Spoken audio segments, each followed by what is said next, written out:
Hello guys, welcome to my channel.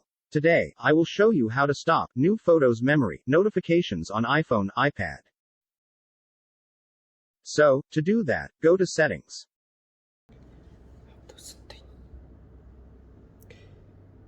Tap on Notifications. Scroll down and select Photos. Now you have a couple of options here. Option 1. You can turn off all photos notifications. Toggle the switch next to allow notifications. Option 2. You can turn off notifications only for memories. Tap on Customize Notifications. Toggle off memories. That's it guys. Hope this is what you are looking for. Don't forget to subscribe, hit the like button and share if you find this video useful to you.